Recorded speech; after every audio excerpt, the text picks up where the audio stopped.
Welcome to Ham and Jam, the World War II British Airborne podcast, hosted by Andy Bryant and Kevin Getz.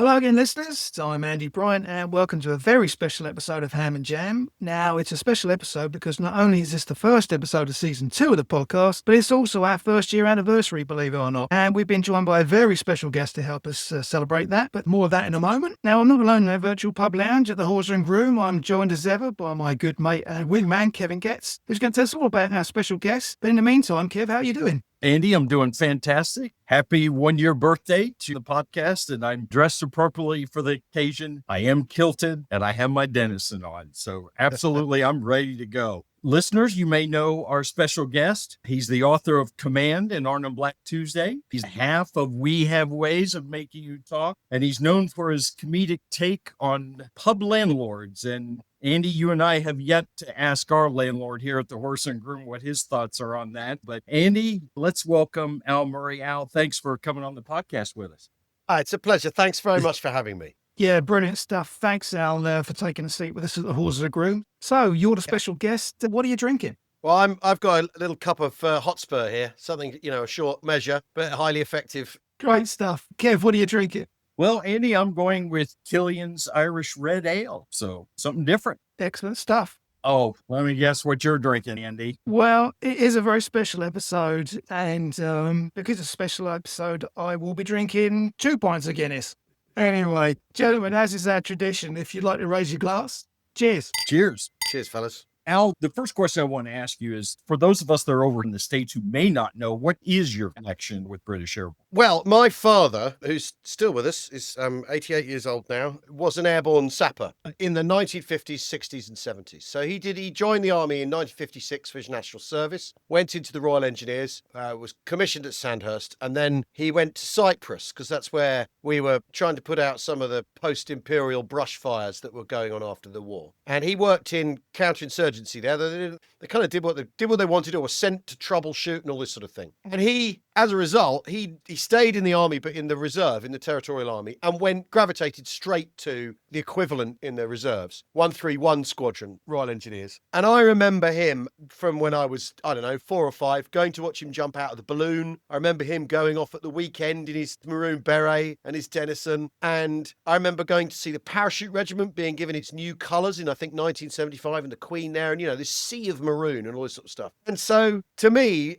the whole airborne thing seems like the first port of call when considering the British Army war effort. And I've even got here, I've got this book he gave me by a guy called Barry Gregory, British Airborne Troops, which is, a whistle-stop guide through the fantastic chaps and their amazing efforts and the characters and, the origins as the Special Service Brigades and then the Special Air Service Brigades and Russians rolling off wings and, jumping out the back door of the Whitley when they're taking the turret out and all this stuff. And then on to Colossus, Freshman, Biting, North Africa, all this sort of stuff. And it just seems, it's just a thing that's permanently been there in my life, this idea of the British Airborne thing, what it represents, what also you've got to be quite careful about when you look at it, that because after all, arguably only one of their operations went off entirely successfully. And, that was at company level, the Biting is an unequivocal success, although it is all cocked up on the night, but they get it right. They recover from the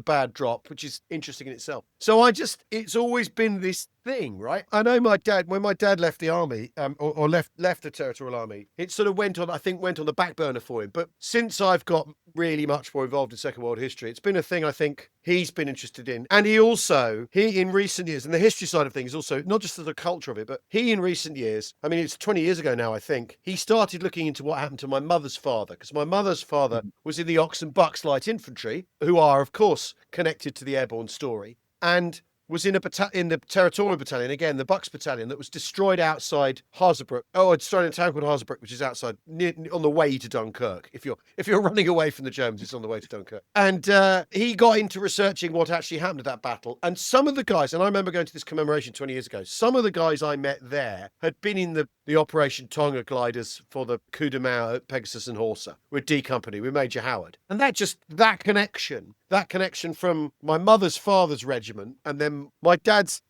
badge, because after all, people say, oh, Dad was a parachute, he was a para. No. He was not. He was an airborne sapper, and they are different beasts. He's not in the parachute regiment. You know, it's nothing to do with him, but he isn't one of them. You know, so and it was my entry point into really looking at the history and looking at the personalities, and then the rest has sort of grown from that. And regular listeners to Old We Have Ways, I would crowbar Arnhem into any old conversation I possibly could. I would find a way to squeeze in Arnhem. I do that a lot less now. Now I know a bit more about a bit more, but. So there it is. That's my airborne connection. And there are pictures of me when I was 4 in a maroon beret, You talk about obviously when you were younger and obviously your dad's connection with the airborne, obviously. But was there any particular moment where you went, yeah, this is what I want to be interested in? Your interest in Second World War and specifically British Airborne, and why Arnhem?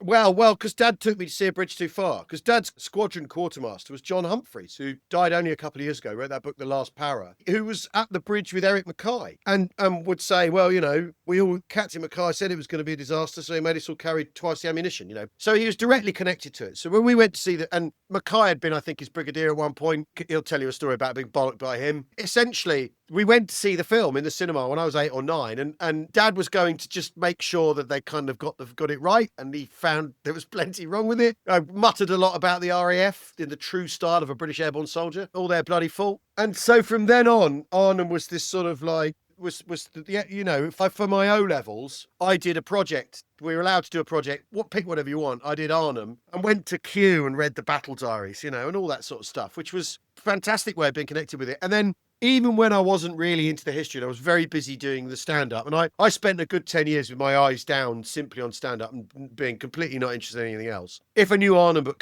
came out, I'd read it. And I'd read it kind of in the spirit of maybe they're not going to screw it up this time. Maybe come Tuesday morning, 1st Parachute Brigade will have got to the bridge and they'll be able to hang it 2-3 more days longer or 2 days longer in 30 Corps and blah, blah, blah. And every time you read it, that doesn't happen. Your heart gets broken all over again. When did you realize, or when was the moment that you knew you were going to give this history thing a go? And who really influenced that decision? I mean, for me, it was my father. My father was a high school teacher. He taught history and political science, and he was a heavy influence in my path to history. So when did you realize, and who was your big influence? Well, I think it wasn't just my dad. I mean, my family, and certainly his brother and his father, their father, they talked about history all the time, and particularly history of the war. My father's father, my grandfather, was involved in SO1, and then he was SOE adjacent with the political warfare executive. He was in Macmillan's political mission. He went to Athens with Churchill in Christmas in 1944. He was involved in all and ran the Balkans PWE, political warfare executive effort, out of Cairo. And there's just been a really great book about PWE by Terry Stiasny called Believable Lies. It's really, really fascinating. And a book a couple of years ago about it as well by Peter Horament Masoff, but I always get his surname wrong. Anyway, the point is, they would talk about it. And my uncle as well was really interested in it. And my uncle, my dad's younger brother, he had a VHS player before anybody else, as far as I knew. And one of the things he had was The World at War. And we'd watch that, which is as good a place to start as any, right? So we were set from there. I just thought history was like an interesting and respectable thing to be. I'm not sciencey, so it felt like much more interesting than English literature, which is all made up, after all. Lots of history's made up, but some of it isn't. You've got to figure out which bits are true. And so I did a history degree, and when I got to university to start my history degree, I wasn't particularly stimulated by the curriculum, and I didn't much engage with it, because I'd also fallen in with the comedy scene. We know now why you've got the interest in British Airborne, but why the British public interest in British Airborne? I mean, is it just a case, as Woody from World War II TV says, it's in the interest of the greatest hit? Well, I think there's a great deal of truth to that. One of the things about Frederick Browning, right, and he's a man whose faults are often trotted out when talking about this subject. His genius was branding. He was an absolute genius at branding, at marketing, at myth creation. The Maroon Beret, right? I was at my regiment's dinner, warrant officers' dinner, because I'm the honorary colonel of 299 Squadron Royal Engineers, Parachute Engineers, but they're part of 2-3 Regiment. And I was the guest at their warrant officers' dinner on Tuesday, which is the St. Michael's dinner. St. Michael being the patron saint of airborne forces, right? And one of the brand new lieutenant there, who must have only been out of Sandhurst 3 or 4 weeks, they got up and did their bit. They did a bit about the origins of the Maroon Beret and the Pegasus Spirit, and then one of them did Colossus, and then the other did the biting raid, right? And did little potted histories of them. And I was asked if I wanted to chip in, right? So, and the fact was where they started was the Pegasus spirit. That's where they started. That idea, the Pegasus ethos and the maroon beret, right? And those come from no one but Frederick Browning and his dungeon party, but it's Browning. And the instant recognizability of it, the glamour of the airborne means of arrival, of parachuting, it's daring, it's adventurous. It's incredibly glamorous, one way or another. And I think one of the very interesting things is that in the 70s, A Bridge Too Far got made in the 70s because the parachute regiment in Northern Ireland had made an extremely difficult reputation for itself. And, you know, I still to this day believe if you're going to chase anyone about that, it's the civil servant who decided to send shock troops to do urban policing who's actually the guy responsible rather than the Toms on the ground or whatever. You know what I mean, right? If there's anyone you should be pointing the finger at. But that film was made in the 70s and the maroon was front and centre in it and is shot to make it all look beautiful and glamorous, even though the film's trying to tell you war is pointless. And then you had Parachute Regiment did extremely well in the Falklands and captured people's imaginations all over again, you know, in real time. And I'm 57. I'm not old enough to remember reading the papers, watching what you could on TV, and it being this incredibly, and a gallant is a word that gets wheeled out, obviously, when things are terrible and people are very brave. But like they fought very gallantly. And we won, you know, and I think that's so much of the glamour around them. So, Rock versus Chatterton. In your research and knowledge of Rock, had he not been killed in 1942, in your opinion, would he have been able to adapt to the total soldier concept? And what do you think would have happened to the glider pilots at Arnhem as a result? Well, I think what you can say for sure about Frank Rock is that he was a man of incredible drive, personal courage, and adaptability. And when I was at Woodbridge on Tuesday, Rock Barracks is where the mess I ate in. I was asked to say something at the end. And I said, first of all, the thing to remember is he was a sapper. And when the army needs to come up with something new, they go to the Corps of Engineers and they find some sort of highly energetic bloke and they give him the job and he figures it out, you know, and Chorus Signals, the Royal Armoured Corps, you know, Percy Hobart was a sapper after all. And Hobart's involvement in developing armoured warfare is sort of unparalleled in the British system. The Royal Flying Corps, which becomes the Royal Air Force, Glider Pilot Regiment, Parachute Regiment are all basically the fruit of the Corps of Engineers. And I pointed this out to them the other night and they were delighted to hear that. They didn't like it when I pointed out at the Army Air Corps dinner I was at 3 weeks before that. But anyway, I think it's very interesting though, because Chatterton's a guardsman, and that's really, you know, yes, he's a former pilot and he's a guardsman. I think the reason why he's able to sort of march in such good step with Browning is because they're guardsmen and they understand each other. And Browning wants this stripe or this seam of guardsmen through what he's doing. And I think one of the really interesting things about airborne forces, if you've got someone like Frost, he comes in, he's Scottish, he wants lots of Scots guys in his battalion. That's what he's interested in. And then you'll have someone from somewhere else, and what he wants is decent Yorkshiremen and all this sort of thing. And playing to the old way of the British Army doing things, is bringing their chaps with them who they know are reliable and who know other chaps who are reliable. And John Frost says that the guys with Mackay fighting at the school are sublime shock troops. I think Rock would have definitely got you there. That it's the great tragedy that he's killed when he is, because he would have, I think, you know, that business of when Driver Evans is killed, Rock is the first guy to parachute. And I think that spirit, I think there's no doubt Glider Pilot Regiment would have been as good a fighting soldier as any man in 1st Airborne Division. And the big idea was they didn't have to do that. It was just in case training, because on D-Day, they're all filtering back as quickly as they can on Overlord, because they can, and because they're needed, because they might be doing wild oats 3 weeks later. After all, you know, all these cancelled ops, you need the glider pilots back in situ for that. So yeah, he'd have done a spectacular job.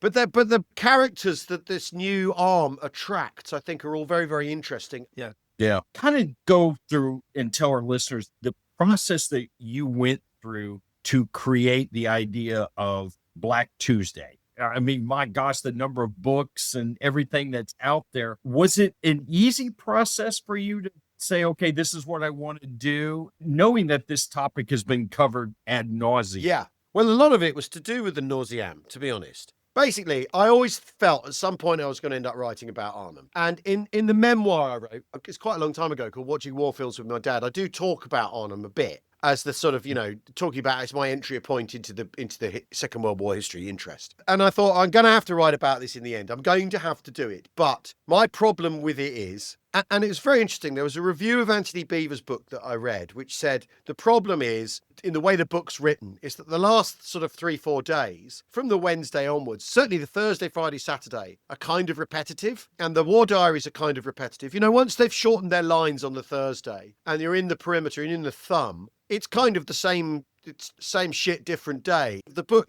gripping as it is, it's repetitive. It falls into a repetitive pattern. If anything goes wrong, it's the stopping for the night problem. And what's interesting about that, right, is my dad always said, that's the thing, in the airborne fraternity, they all know that's where they went wrong. They all know that. And that's why they are now so gung-ho. And in fact, the modern parachute regiment is very much born of the failures of that iteration of it, where they hung around and they're a bit overconfident, whereas now it's just aggression. Anyway, I thought so much of this is written as though they ought to know it's going to go wrong. It's all fated. So how do you remove that? Well, what you try and do is stop at midnight. And very often when I write a comedy routine, I have the punchline first, right? And then you shaggy dog your way away from the punchline. So I wanted the book to end with, it was midnight, what would happen tomorrow? I wanted the book to end like that. And it kind of does, because I asked to write a bit more up to sort of do the thing, roll credits thing on a movie where, he went to work on a pig farm and she became a nun or whatever. They wanted that kind of roll credits thing. And I thought, well, the day that's most interesting isn't, because so often the accounts as well, they get really bogged down in how well the landings go and talk about the landings. If you're dispassionate about airborne operations, the least important part, in a way, is how they get there. They got there, right? Now what are they going to do? It's what they do after they get there that's the important thing. That's where the juice actually is. And so I thought, well, I'm not going to bother with the Sunday and it all going and them getting up at 4. I'm not going to bother with it. But it's the Tuesday that, for me, felt really magnetic, because you have the battle in the woods that is so often in a 9-day history. It's basically 1/3 of one of the 9 days. So as a fraction of the event, it's quite small. Whereas if you are writing about just the one day, it's 1/3 of what happens on that day, and it's where the balance in the battle lies on that day. You've got 2,000 new bayonets in town. What are you going to do with them? Well, hopefully not have them smashed to bits by lunchtime. And unfortunately, that's what happens, right? And that I wanted to be as important a part of the drama as the guys at the bridge, as the guys holding the western end, and the people fighting in the town. And I really wanted to do that and strip all that out, so that it ends at midnight and you're not going, oh, it's all fated and they're doomed. You don't know. You're with them. They don't know. So many of the decisions they make, of course, aren't made with our fantastic panoramic view, which is the other reason. The other thing I did in the book is the Germans are just the Germans. It's just the enemy. I don't say who they are. If they capture someone and they say we're SS, then you put that into the account. But not for 1 minute do I do any of the German decisions, because that's not what it's like when you're in the clinch, when you're fighting. You don't know you don't know Modal's decided at 4 o'clock that afternoon what he's going to do. They don't know. And their big problem in Arnhem is they have literally no idea what's around the corner. And there are many corners. I think one of the things that struck a chord with me is when you say about, every time you watch maybe A Bridge Too Far or you read a new book about Arnhem, it's always that they're going to do it this time. They're going to do it this time. It's that Frank Sinatra getting on the train in Von Ryan's Express. You're willing to do it, but he never gets there. It's that Richard Harris getting on the plane at the end of Wild Geese. Every time you watch it, he's going to do it, and he never does. So it's that really struck a chord with me, I must admit. No, it's one of the attractions of the battle, isn't it? It's that idea that it might work this time. Because after all, the plan needs everything to work. That's the problem with the plan. It needs absolutely everything to work out exactly right. And of course, half a dozen things don't. And then they start reaping what they've sown in terms of overconfidence and stuff. But I just wanted, what I really wanted was to write a book that just came at it completely freshly. And this Never Snows in September, Bob Kerschel's book, which is really, really brilliant from the German perspective, which does that. And then his other book, which is about the Atrexvega Street in Arnhem, is also really, really good for that exact thing. It's the battle in that is like a week in 5 years. That's again a really, really intriguing way of looking at it, of placing it in its context. Yeah. And certainly if you take your book and then you say you take something like John O'Reilly's, From Delhi to Arnhem, I can remember in 2022, I was there with Michael Hurst, whose father was Private William Hurst, C Company 156. And we're standing in the hollow and he goes, do you want to go down there? And I go, yeah. And to walk that ground and then suddenly the bulb goes off, and it's like, my gosh, how on earth did they do this? It's quite extraordinary. Yeah. James is sort of, as anyone who listens to the podcast will know, is sort of evangelical about walking the ground. But to be honest, he's dead right. And when you walk to the top of the upper road past the museum, and you get to the point where it's a sort of, I don't know, 30 meters across maximum, and you can see the electrification on the railway line in the cutting. You think, well, there's no way through here, lads. It's impossible. And actually coming face to face with that, I think is really helpful when you're looking at what went on, because it's not even like it went wrong at that point. There's no right. There's just no. You can't get it right. In that sense, it's impossible. Once the moment has passed on the night of the Sunday, obviously in Cornelius Ryan, he makes a great deal of the King Kong spy, and then he makes a great deal of the plans being discovered. And there's been this book, The Traitor of Arnhem, that's Robert Verniak's book last year. But no, it's obvious what they're trying to do. They're trying to take the bridges on the Rhine, right? So you stop them. It's like that doesn't indicate greater German tactical prowess or anything. It's so obvious. Blindingly obvious. No. You don't have to be the first, the number one at Sandhurst or the number one West Point graduate to realize when you drop in Arnhem, what's the number one key target that they're for? Yeah, you don't need to have been taught and then taught at a staff college to work that one out. This is the thing, and particularly not when the Germans by that stage are getting they're getting desperate, aren't they? And so they act desperately. And at the festival, we had Yuri Brentjens from the Hartenstein say, the fundamental thing for him is it's the two countries in Northwest Europe with the worst weather, Britain and the Netherlands, and they're expecting 3 clear days of weather. So what was the actual research process like for Tuesday?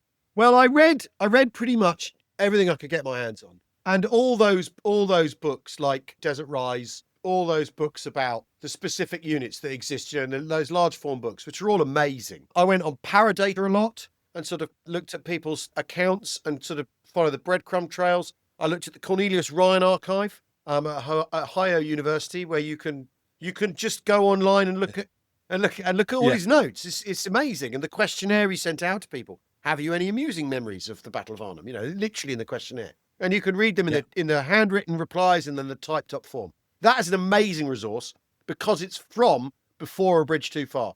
Although it's the thing that gives birth to A Bridge Too Far, it's from before A Bridge Too Far. And before even old paratroopers, 30, 40 years, I ran into an old paratrooper about 15 years ago who told me basically what happened, and it was the movie. And you're like, quite, mate. It's still, that there were no low overflights and all this sort of thing. You know what I mean, right? So I looked at all that, and then I thought, right, well, it's quite simple. I'm going to have to choose some characters, and I am also going to do the thing that we do on the podcast where, you use a period of the day to talk about medicine, the medicine they've got. And I used the Stuart Mawson Arnhem Doctor book as the hop-off for that. Because that memoir is really fantastic because he wasn't a soldier. And he keeps saying in the book, I'm not a soldier, I'm a medic. So he's not describing things the way soldiers do, where he goes, we were under tremendous pressure on our right flank from withering rifle fire. He says there's all this shooting and then they're mortared and the men run away from it like animals fleeing a forest fire. Is how he describes the men running away from the bombardment, which is a much better description than what you'd get from, the brigade major or whatever, or a company commander. Much, much more vivid. And similarly with Geoffrey Powell's memoir is really, really good because he wrote that really, really explicitly from the heart, and it's really, really good where he talks about how he has to contain his emotions when everything's going wrong because he knows his lads can't see him losing it, and he needs to talk to someone, but he can't because he knows if he does talk to someone, how he feels will infect someone else or they'll reveal it, and then they'll all, and that's really, really interesting. And then I set up building the day, and then this idea of having the town, the village, the woods, and the bridge, because they would have been thinking it like that. Well, we're in the woods somewhere. And I had that kind of discombobulation of the environment really laid out for me last year when we went in September, where we got a lift back in a Jeep from the bridge to where we'd parked the car near the Ginkleheath. And boy, did we get lost in the woods. We took a lane that we thought was roughly in the right direction, and then we took another lane, and then we came up to a wire fence. We had to turn around to go back, in a Jeep with everyone in their denizens and everything. And it just really rammed home how, we're in the woods now. We're in the village. That feeling, because they don't, in a history book, they know the street name. The historian knows the street name, so they say, "Well, this happened on the Leneppenweg." Well, they're not calling it that at the time, mate. It's the road next to the big house, and I wanted to put some of that back in, so it felt like you were there. But really, it's the war diaries, personal accounts, the memoirs that have kind of got forgotten along the way. Those amazing large books like Off at Last, the Border Regiment history book, all those books, and then kind of trying to like synthesize them into something fresh. And I also kind of thought, well, I've only got to do the Tuesday, so I don't need to read about the rest of the battle. So I've saved myself a load of work. But it didn't turn out like that.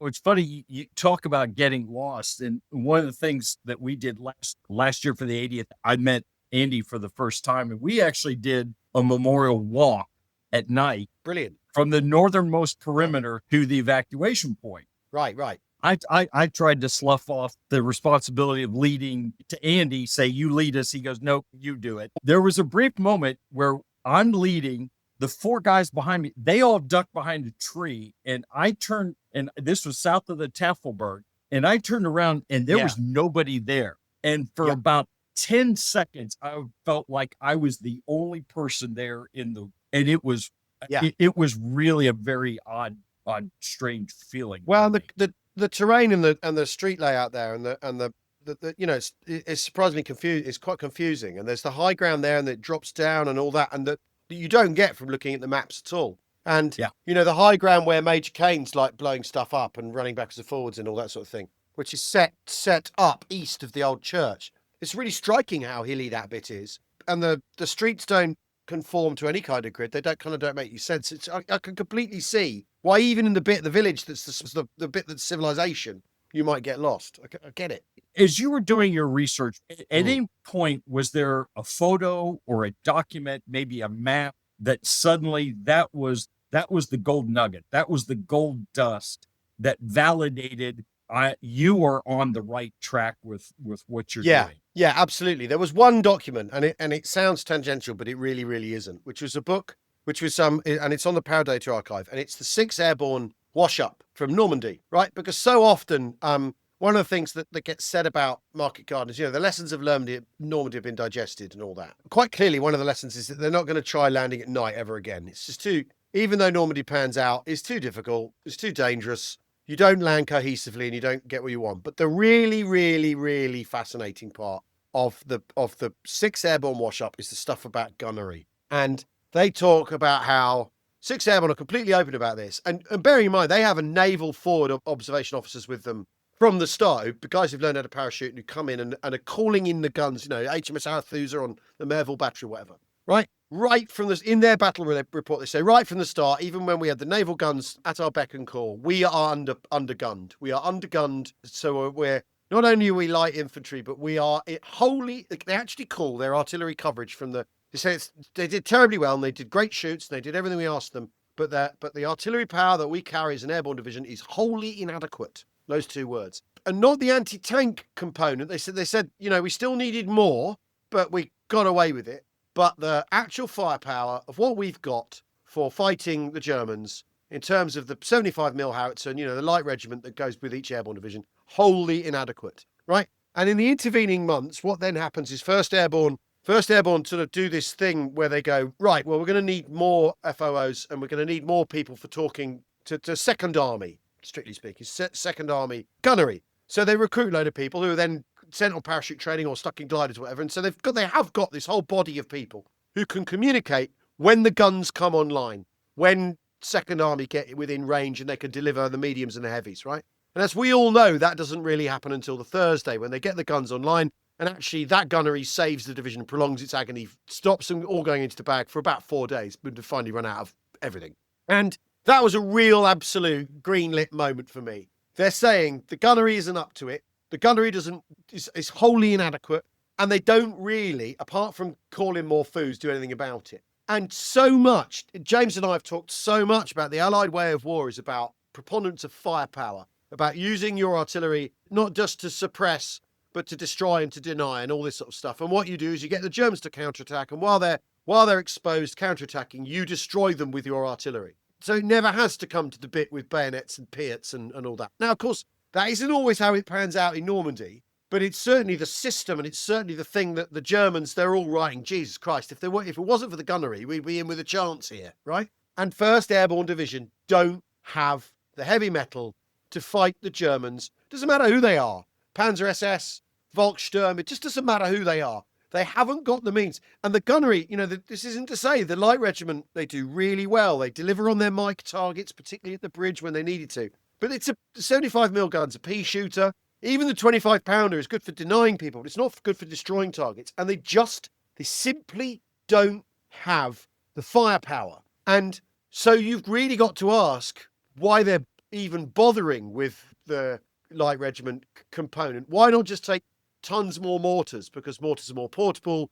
Mortars are highly effective in close support with infantry. And in fact, they're the thing causing most of the casualties on either side in Northwest Europe. And I don't know the answer to that question, because the British have tried very hard to basically present a conventional division and deliver it by airborne means. I can't remember, there's the number in Seb Ritchie's book that, something like there's 4,000 support service personnel sent by glider to Arnhem or whatever. And he says, well, why not just swap them out for 2 more brigades of infantry? Do you really need your Logi guys there? If it's going to be 2 days? Do you really, do you need your Provost company? Really? Because if it's about shock or seizing, fighting, taking over, do you really need the guys who are going to deliver the mail? Maybe not. And, although what then happens is they all end up having to fight. So it's just as well they've all been taught to fight. It's just as well that the airborne selection was organised the way it was. But I think it was the document, the 6th Airborne post-match analysis overlord thing, where you're going, oh, God, because they're essentially 1st Airborne. Will they draw any conclusions from it? It's quite clear they don't. And basically, they go to gunfight with a knife is the way I kind of look at it. Is there any singular story of either a singular soldier, the battalion or regiment about Arnhem that really you find most fascinating? Our listeners know, for me, it's the story of Captain Ogilvy. There's something that iconic photo just grips me in a way that it's really hard to understand. And I think Andy and I had talked about it a large part because it's the mystery of not seeing his face. But you see him, you see how confident he appears. What really grips you with regard to Arnhem? Oh, and this is the thing I really sort of started to think about when writing about the Tuesday, right? And you see it reflected through Sheriff Thompson. In the afternoon, there's this trickle of men coming back from the town. The 1st Parachute Brigade with South Staffs and, it's 11 Para, have been smashed to pieces in the town. 11 Para have been caught in the open and around Den Brink and completely smashed apart. And the whole thing has gone to pot. And this trickle of men start coming back. And Sheriff Thompson realises there's a problem. So what does he do? He takes his smock off. And there's an interesting thing that happens. When the officers want to be recognised, they walk around in battle dress. Frost is seen in battle dress at the bridge, battle dress and a beret. He's got his beret on, Thompson. He's in his battle dress with a Sten gun, and he goes up to where the men are coagulating on the reverse slope of the railway embankment near the Oosterbeek station. And he basically says, right, okay, what's going on? You've lost cohesion. I need to take control of the situation. And he's, one of the sergeants with him basically says, he used language and methods that had he not, he's extremely forceful. And they never quite say exactly what he said or did. But that you got other guys going, well, thank God there's someone here with some orders. And that moment, he saves the division. Because if they'd fallen apart on that road, along by the river, if they'd completely collapsed, the Germans would have been through and encircled the division, which was at 6s and 7s on the Tuesday afternoon, I think in no short order, actually. And that moment where a man steps forward and says, I'm taking control of the situation. None of them know who he is, which is also why he's making sure they can see he's an officer. He comes up and he encounters Robert Kane, and I think this is sort of in a way, the thing that is ultimately mysterious about the Battle of Arnhem. They have been defeated on the Tuesday. The division is defeated on the Tuesday. It has lost the battle on the Tuesday in any meaningful sense, right?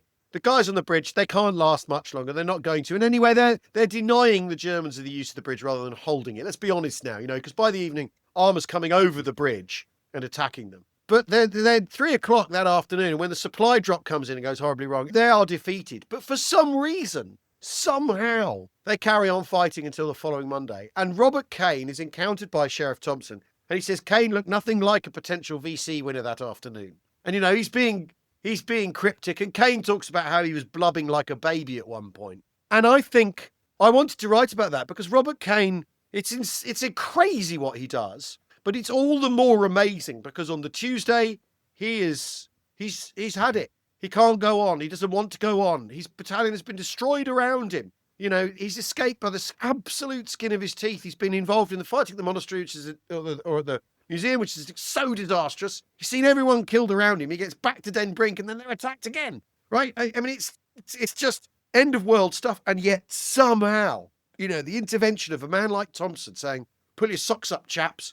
And the ability to pull your socks up and respond to it, I find as a civilian, as a person, is people tell me I'm brave for doing stand-up comedy. They have no idea how cowardly I am. He's not brave doing stand-up comedy. Let me tell you that much. There's no bravery involved. There's being ridiculous is the core component. But when I read about that and when I look at that, I find it mysterious. I find it's like a human mystery and one you really kind of want to try and look at and try and divine, but no, you'll probably never find the answer. And it's that incident on the Tuesday afternoon where they're in flux, they're in chaos. It's over by any solid reckoning. And then it isn't because they find their resolve. It's amazing. So here's one for you now. Lathbury's decision to use 3 different routes to get to the bridge. So Kev and I are in the camp that 1 battalion should have been held in reserve, while the other 2 use 1 route to get to the bridge rather than the 3 battalions on the single routes. Convince us why we're wrong. No, you're not. I can't convince you why you're wrong. The plan is the Comet plan after all. And what Lathbury's done is in the intervening week where he had a chance to change his mind once everything was different, he didn't change his mind. The thing I find also mysterious, and obviously because it's the Comet plan, that element is the Comet plan, what 1st Parachute Brigade were going to do. Because the air landing people have sort of been bolted on, you've got battalions that are like, I don't know, a third as big again in terms of numbers of bayonets. They're more heavily armed. Some of them are actual light infantry. Why is your more powerful force not going to the bridge? I do not understand. Particularly as the gliders land first, right? The glider elements are in first. So why are they hanging around waiting for the parachute people to then do and head off? I don't. I mean, well, I do understand it. And when you look at the orders, you can see it because the 4th Parachute Brigade orders say, this, that, and the other, as in Operation Linnet. And they're simply laying new orders over old ones. And so they're not updating anything or rethinking anything. And I think the plan is awful. But then he'd done really badly at Primasoli Bridge as well. So how he's got the job in the first place is a mystery. We asked Mike Peters that question at We Have Waves Fest this year. And do you know what he said? Land gliders on the bridge. Yeah, but you can't do it in daylight. It's impossible. And there's that great thing, Jim Woolworth, when they're preparing for Comet, and he's going to have to land at Nijmegen Bridge. Him and his co-pilot, they say, well, the minute we land, we're going to surrender. Because they think a coup de main in daylight is, they'll be killed, or the minute they land, they've announced their arrival. It can only work at night, is their view. And, as we were saying earlier on, it's the last major bridge over the Rhine, right? Of course there's flak on it. And where else are the Germans going to put the flak? On the bridge in that brickworks right next to the, for heaven's sake. And I think you could put some gliders on the bridge. But I mean, I think one of the remarkable things about on the day is that the Germans don't guard. And we'd be looking at a very different story if the Germans had that afternoon gone, oh, let's stick a company on the bridge. And Frost would have had extreme difficulty winkling a company off the bridge, arriving piecemeal as he does. So, gliders on the bridge maybe, but maybe gliders on the bridge, that battalion, that company or whatever you're deciding to do is then wiped out. And the Germans in wiping out secure the bridge so that no matter who goes, in what order and from what different lion, leopard or, they're never going to get there. But yeah, I know what he means. Parachutists on the polder rather than gliders on the bridge. But the problem is the parachutists require their anti-tank weapons, which come by glider. And the gliders cannot land on the polder. And not because it's too soft, but because the fields are too difficult to unload from with dikes and with fences, and you can't unload quickly. And it's all about unloading quickly and in good order. Yeah. I like that, though. I'll have to argue with him about that sometime. You obviously have made several trips to Arnhem. You've made trips to Normandy. Do you still get that same feeling as the very first time? Yeah, I do. I do. I actually, each time I go back, I enjoy it more because I know the place better, and it means I know I've got more to discover. That there's more places to go. There's more things to look at. It's contained in quite a small space, so you can get your head around it. Right? It's not like Operation Epsom, which is vast and goes on for a long time and involves countless sort of different moving parts. But yeah, each time I go back there, I get more from it, and I think that has been the thing that hasn't surprised me actually, because the first time I went was with my dad when I was 15 or whatever. We went and walked some of it, and then the next time, God, would have been in 2004 when I made a program there and parachuted there, and so that weird connection with the place. And then I went back the next year because very often when you film something, you go somewhere and you don't actually get to visit it because you go to where you've got to film, and then you don't get a chance to go, oh, what's around the corner here and have a look. But you can't be very curious when you're filming. You have to go where the directors decided you're going to shoot. So I went back the following year with a pal, and said, I'll do my best to explain it to you and walk you around it. But really what it was about that trip was going to the commemoration, because the commemoration, I think, is of a completely different order. And it's one of the reasons why Arnhem is such a rewarding place to visit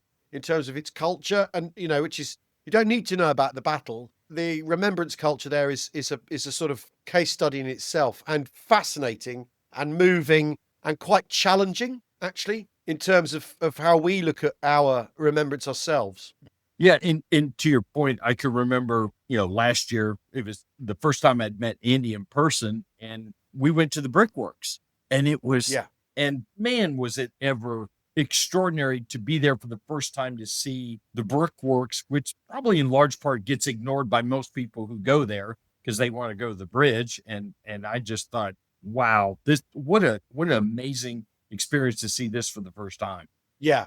Well, I mean, I think if you know anything about the battle, you know that's the thing that rounds off the bottleneck as an impossible place to get through.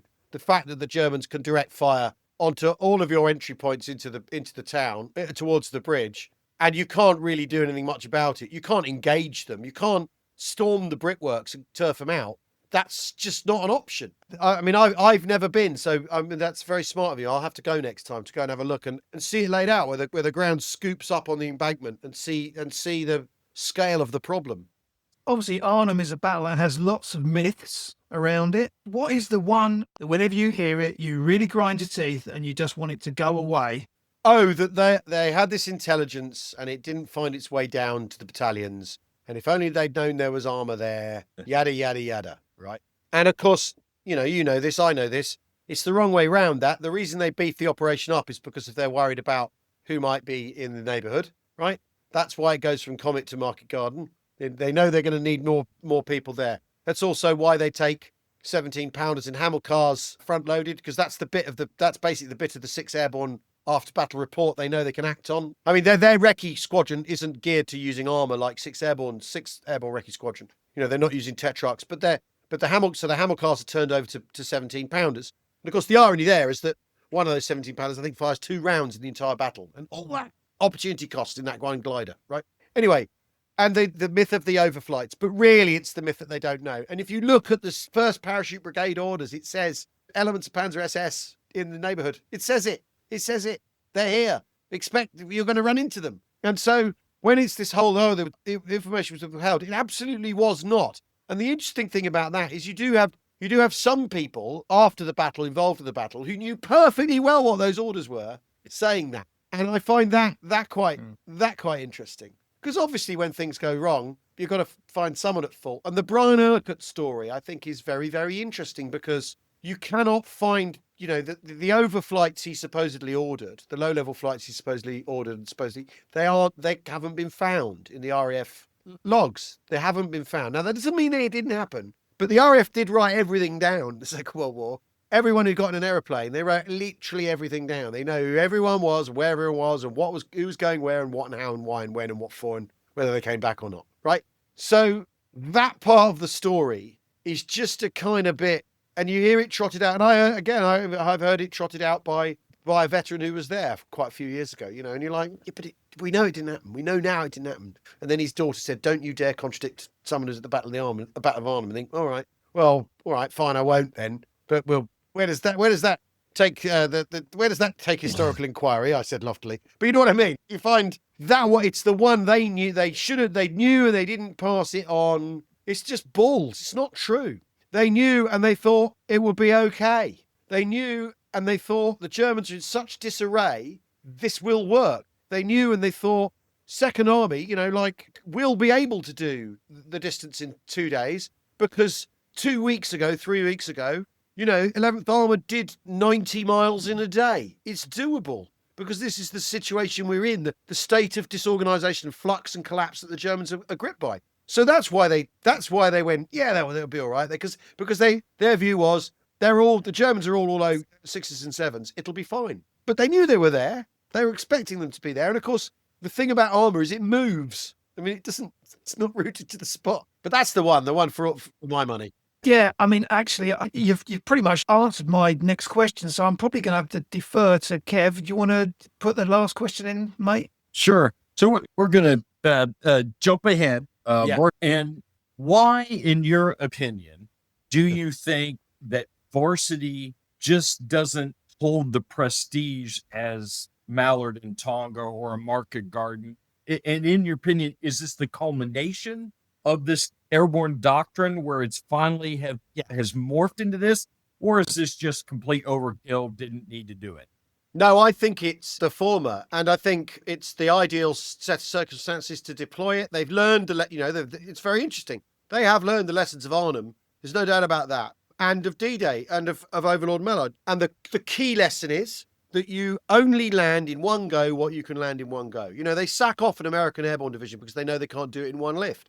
And when I'm asked what the counterfactual for Arnhem is, I always say you just do one lift on the first day. And you get in everyone and they all go for the bridge. So you aren't then defending the landing zones and all that and splitting yourself in two. And two brigades going for the bridge at Arnhem are better than one battalion, right? Which is what it ends up being, right? So varsity, I think, and of course the reason it doesn't attract the prestige of say Tonga and Mallard is because there's so much seemingly at stake at D-Day. D-Day occupies that too big to fail state.